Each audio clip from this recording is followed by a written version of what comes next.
We've spent years telling children to sit back from the television, only to hand them a screen that they hold up a mere 6 inches from their face. And we still talk about it all as if it's one thing. If you've ever noticed that your child seems completely manageable once that television goes off, but comes away from a phone looking like a completely different child, you're picking up on something real. Most parents notice the difference before anyone gives them the language for what it is. The problem isn't only how many minutes. There's a sharper question sitting underneath that one, and most parents haven't been asked it yet. What device? How close? Is it portable? Is it personal? And when in the day? Because a child sitting on a sofa, watching across the room is not having the same experience as a child hunched over with a phone in their lap, even though the clock says it's the same thing. In this episode, I'm going to give you a simple device hierarchy, a way of thinking about screens that replaces that vague, generalized guilt with something more useful. Not perfection, not a list of rules for you to follow, just a clearer and smarter lens. Hello, welcome to Dynamic Learning. Hi, I'm Jane, and welcome back to Dynamic Learning, the channel made by parents for parents. We've done the research, so you don't have to. Right, let's get started with something that you've probably already observed. 2 children, or the same child, on different days. One of them has had 40 minutes on the television, a program they like, sitting a sensible distance away on the sofa. They come away from it in a reasonable shape. A little reluctant to switch off maybe, but still manageable. Now the same child, or a comparable one, with 20 minutes on a phone, close up, absorbed, and when it comes away, the transition is harder, the mood is lower, the irritability is noticeably higher. You're not imagining that difference, and it isn't just happening in your household alone. It's coming up again and again and again in parenting research, and parents are having those same conversations between them. Here's the piece that most parents haven't been given. The why behind that difference isn't random. It comes down to something surprisingly concrete. And once you see it, it doesn't just explain the feeling you've been having. It actually helps you make better decisions about which screen and when. So let's start with the most obvious thing. The thing that somehow manages to get overlooked. When a child is watching television, they're typically sitting at a distance from the screen, 1.5 meters, 2 meters, maybe more. The screen is at eye level or slightly above, across the room. The child is in a relaxed posture, broadly facing forward. Their eyes are doing what eyes are designed to do for comfortable, sustained viewing. Taking in something from a comfortable distance. Now, picture a child holding a phone. The phone is in their hands, or resting in their lap, or held up close to their face. The screen is maybe 15, 20, 30 centimeters away, sometimes closer, and they stay in that position. Head down, eyes fixed on a near-ranged object for a sustained stretch of time. Here's the piece worth knowing. Your eyes contain a small muscle called the ciliary muscle. Its job is to continually adjust your lens, bringing things in and out of focus. At a distance, it can relax. Up close, it has to stay contracted. Think of it like holding your hand up to your face. Now look at it for 30 seconds. That's fine, it's not a problem at all. But do that same thing for 30 minutes. That's a completely different demand for your eyes. It's not a claim that close-range screen use is causing damage. The evidence on that is still developing, and we should be careful about over-claiming. But it is a different physical experience from distance viewing, and that difference is measurable. There's also a well-supported and rather striking second factor: blink rate. In normal daily life, adults blink around 15 to 20 times per minute. That blink rate allows the surface of the eyes to stay comfortable, well lubricated, and clean. But when someone, child or adult, is staring at a screen at close range, blink rate can drop significantly, sometimes to half the normal rate. The child is absorbed, their eyes are locked.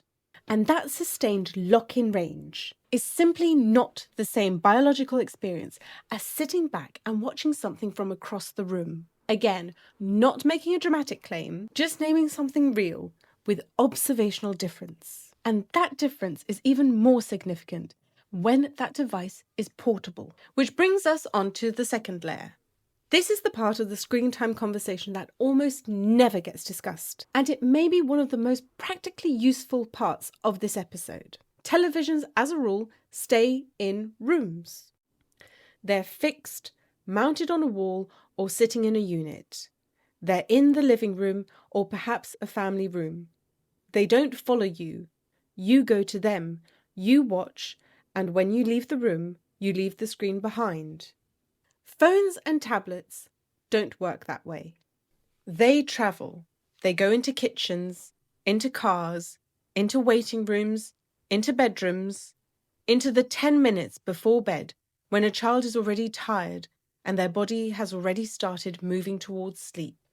A phone is a screen that fits in your pocket and goes anywhere along with the family.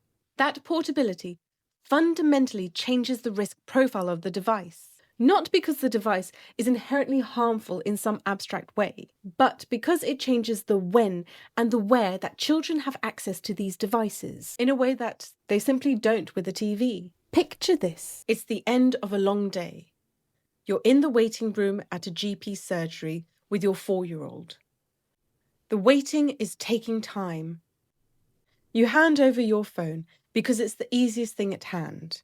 And at least you have 5 minutes of something that resembles peace.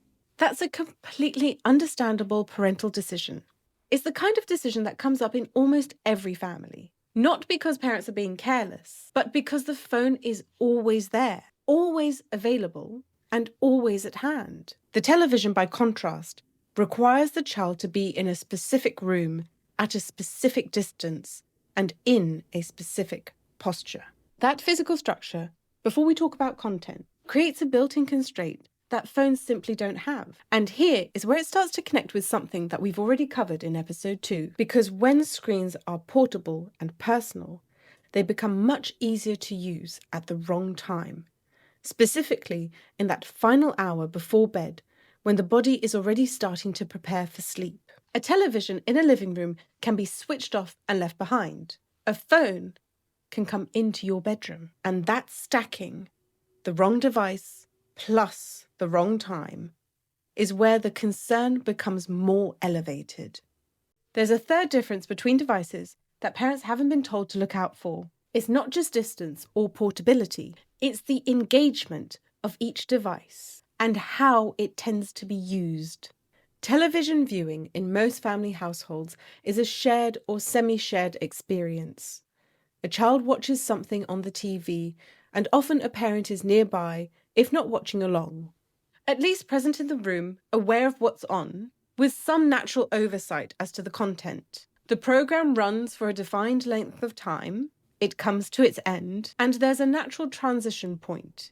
Phone and tablet use is often a different pattern entirely, and it tends to be a solo one. The child is alone with the device, close up to the screen, and the content that phone screens typically deliver, short-form video, fast clips, socially algorithmic content that autoplays the next thing immediately, is a different cognitive demand than that of a sit-back-and-watch television programme. You may have noticed, or just felt, that certain content your child watches on a phone or tablet leaves them noticeably more wound up than something of a similar length on the television.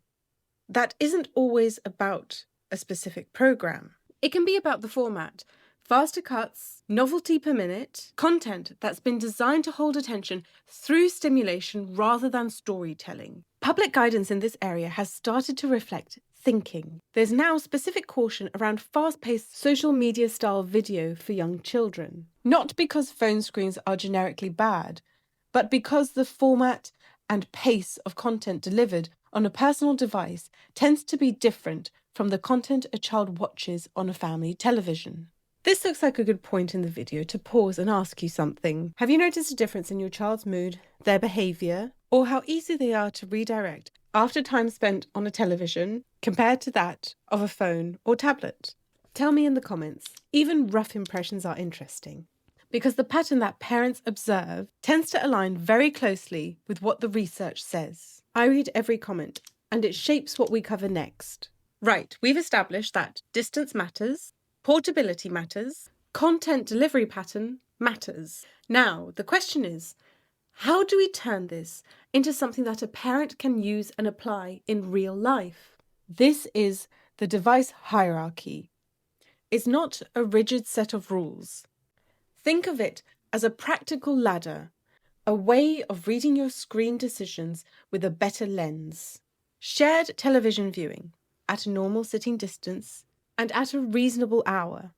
Child on the sofa, screen across the room, content they've chosen or you've chosen together, and a parent somewhere nearby. This is the most naturally structured screen experience most families have access to. Built-in distance, built-in natural stopping points. A tablet propped up on the table at table height rather than face level, with a defined program used for a defined period with the parent in view. Closer than a television, but still some distance is maintained, and a shared context is still possible. A tablet held in the child's hands or in their lap, solo, for an extended period of time. Distance has now shortened considerably. The content may be auto-playing. The child is absorbed and unsupervised in terms of what comes next. This is a noticeably different experience from that of a television. A phone, close range, personal, portable, with access to fast-paced or algorithmically fed content, used alone, not at a natural stopping point, especially if it is used in the hour before bed. Because at that point, you have the wrong device and the wrong time stacking together. The key point is this: the hierarchy is not about shame, and it's not about never handing a phone over. It's about understanding that these are greatly different experiences, and that when you have a choice, climbing the hierarchy slightly can make a real, practical difference without disrupting family life. So, what does this look like in ordinary life? 2 hours on a shared family television is not the same as 2 hours on a phone in a child's hands. If you're only counting the clock, you're missing most of the picture. When you can, reach for a higher point on the hierarchy. Put something on the TV instead of handing over the phone. Put the tablet on the table rather than in the child's lap. These are small practical swaps with real consequence. If a screen is close enough that your child is leaning in toward it, move it back. This doesn't require a tech review or a parenting manual. It's the same logic we applied to television 50 years ago. We just forgot to apply it to the new devices. Phones and tablets in bedrooms, especially in the hour before bed, are the highest concern stacking point in the hierarchy. The evidence on evening screen exposure and sleep disruption is well established. We covered the sleep pathway properly in episode 2, so I won't be repeating it here. But when you're thinking about the hierarchy, phone in the bedroom at 7 p.m. sits at the very top of that ladder, not somewhere in the middle. When your child is on a device closer up, a tablet or a phone, it's worth being more attentive to what they're watching. Fast-cut, short-form, auto-playing content on a close personal device is a higher demand combination than a longer, calmer program watched from a distance. That's not about banning it entirely. It's about being aware of when that combination is stacking up. Watching together, or at least being present in the room, changes the dynamic in a small but meaningful way.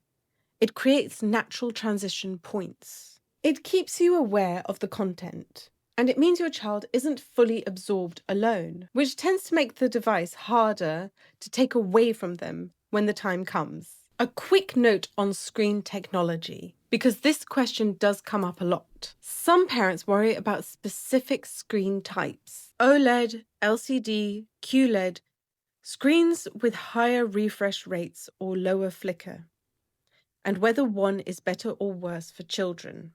The honest answer is, the evidence focuses on screen type specifically as a driver of harm in children. There isn't enough strong evidence to make concrete rankings on types of TV screens. If you've seen content suggesting that one screen brand is categorically worse for children than another, that's probably going further than what the research is currently saying. What the evidence does support is that distance, duration, timing, and content type matter considerably more in practical family life than the precise brand of panel behind the glass. If you're going to invest your energy in somewhere, invest it in where the screen is positioned and when it is used, not in comparing a spec sheet. The question most screen time conversations hand you is, how much? The question that may be more useful is, on what? How close? And in what pattern? That's the device hierarchy in 3 lines. And once you start thinking in those terms, the decisions get sharper, not more stressful. Sharper. If you found this content helpful, useful, and maybe even interesting, please consider sharing it. That is the best way to help this channel grow. And if you know another parent who's been running around in circles with screen time and just needs a clearer way of thinking, send this to them. It might help them more than you realize. So here's where this series has brought us. If something in this episode changed how you see this, do tell me in the comments. I'm curious what the phone versus TV difference has looked like in your house. If you haven't watched episodes 1 and 2 yet, they're linked down below. Each one is a different piece of the picture, and they're worth watching in order. Thank you so much for being here. I look forward to seeing you in the next video. Goodbye.